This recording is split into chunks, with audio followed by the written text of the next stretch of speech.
Maintenant, qui veut avoir l'autorité? L'autorité,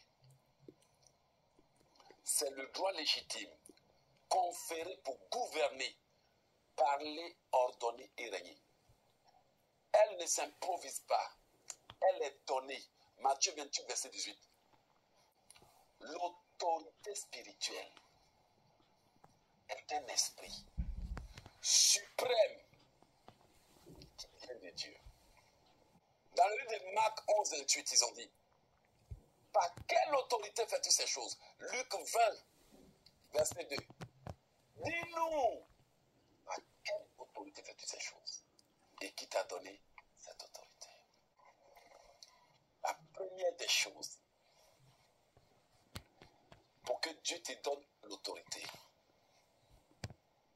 tu dois avoir un objectif. Allons prendre la parole de Dieu. Car nous n'avons pas à lutter contre la chair et le sang. Éphésiens 6, verset 2. Revêtez-vous de toutes les armes de Dieu, afin de pouvoir tenir ferme contre les ruses du diable. Car nous n'avons pas à lutter contre la chair et le sang, mais contre les dominations, contre les autorités, contre les princes de ce monde des ténèbres, contre les esprits méchants dans les lieux célestes. Il y a des gens qui ne savent pas que parmi les esprits que Dieu a créés, il y a certains qu'on appelle les autorités. Mais parmi les anges déchus, il y a des anges déchus et des anges élus. Les agents des ténèbres travaillent avec les anges déchus, les autorités déchues. Mais nous, chrétiens, on travaille avec les autorités élues. Voici pourquoi quand Dieu t'envoie un ange suprême, c'est un ange élu de Dieu. La Bible parle de ça. Maintenant, Jésus faisait les choses parce que l'Esprit du Seigneur était sur lui. Donc on savait qu'il agissait parce qu'il était habité par l'autorité. Les Écritures disent que les 7 flammes sont des esprits que Dieu a envoyés pour servir un ministère en faveur de ceux qui doivent hériter du royaume. Mais beaucoup de gens ne savent pas que ces 7 flammes, c'est à toi de les inviter pour venir t'habiter afin que tu puisses avoir l'autorité. Avant, tu avais de l'autorité parce que l'esprit était en toi.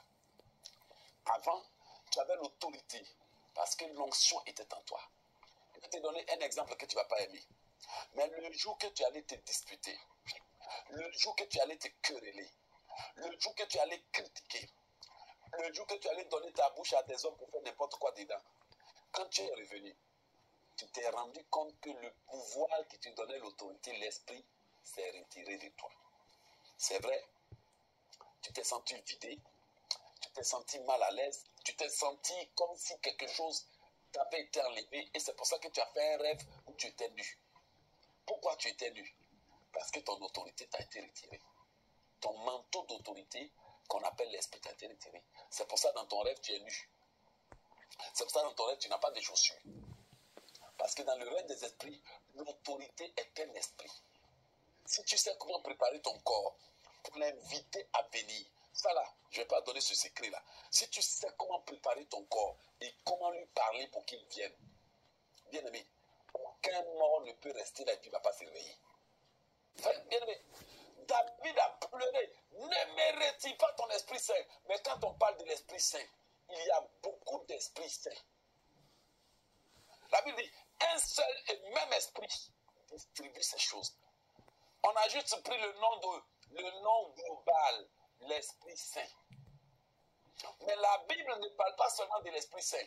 Regardez, la Bible dit que un esprit qui vient de Dieu entra en eux. Vous n'êtes pas d'accord? Apocalypse 11, verset 11. Et c'est là que vous avez vraiment été, que l'ennemi vous a eu. C'est là que vous avez été trompé. De manière globale, c'est le Saint-Esprit. Mais de manière profonde, c'est plusieurs esprits.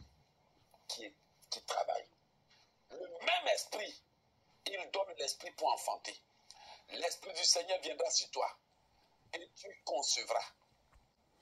Après 3 jours et demi, la Bible dit quoi? Un esprit de vie venant du Seigneur. C'est vrai? Le Seigneur dit, je mettrai mon esprit en vous et vous vivrez. Apocalypse 11, verset 11. Après 3 jours et demi, un esprit, la Bible dit, un esprit de vie. Tout esprit qui vient de Dieu est saint. Maintenant, toi, tu veux rentrer dans le mariage.